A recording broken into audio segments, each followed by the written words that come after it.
di antara dampak buruk maksiat ternyata bukan mengenai dia saja, tapi orang-orang yang di sekitar dia, hewan juga merasakan syu'mu dzunubihi, yaitu keburukan dampak maksiat yang dilakukan.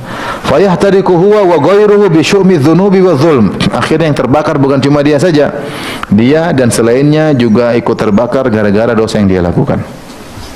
Kok bisa demikian? Kita bacakan. Wa qala Mujahid menjelaskan, Mujahid bin Jabar, muridnya Ibnu Abbas, seorang tabi'in rahimahullah taala. Innal bahaima tal'anu usata bani Adam. Sungguhnya hewan-hewan melaknat tukang maksiat dari kalangan anak-anak Adam. Hewan-hewan melaknat. Kenapa? Idza syaddas sanatu, ketika semakin parah musim kemarau. Wa amsakal matar, akhirnya hujan pun tidak turun. Wa taqulu hadza bi syu'mi maksiyati bani Adam. Ini semua gara-gara anak Adam. Mereka tukang maksiat, hujan tidak turun. Yang kekurangan air bukan cuma mereka, kita juga hewan-hewan. Ini contoh. Kita juga hewan-hewan juga merasakan dampak. Contoh di keluarga ada seorang suami punya anak istri. Suaminya tukang maksiat sehingga hartanya seret, susah. Yang susah istri dan anak-anaknya. Yang susah istri dan anak-anaknya. Istri anak juga kena dampak maksiat yang dia lakukan. Ya, kena dampak. Ini terkadang seorang maksiat bukan cuma dia yang kena, tapi orang sekitarnya juga terkena dampak maksiat tersebut. Kadang orang tua bermaksiat, anaknya kena dampak. Anaknya ikut-ikutan nakal, gara-gara orang tuanya. Gara-gara orang tuanya. Oleh karenanya pelaku dosa itu bukan cuma kena dia. Dari sini sebenarnya menyebutkan kenapa ketika Rasulullah menyebutkan tentang keutamaan orang yang berilmu. Kata Nabi SAW, wa innal alim la yastaghfir lahu man fis samawati man fil ardi hatta al-hitani fil bahr. Sungguhnya orang alim itu akan dimohonkan ampunan, semua mendoakannya di langit maupun di bumi mendoakan ampunan buatnya sampai ikan di lautan.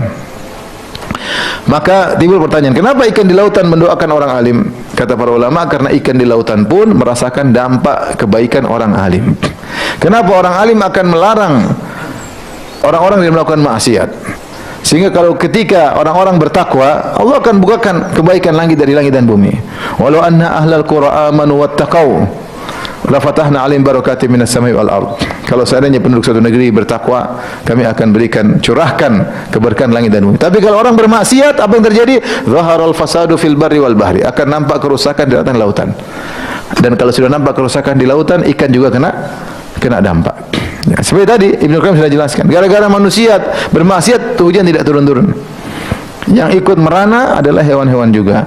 Maka seorang berfikir, jangan dia mau menang sendiri, dia mau lezat-lezat sendiri, dia mau maksiat sendiri, dia mau nonton seenaknya. Ingat, istri anaknya juga kena dampak. Ingat, dia mau lihat cewek-cewek yang haram untuk dia lihat, ya.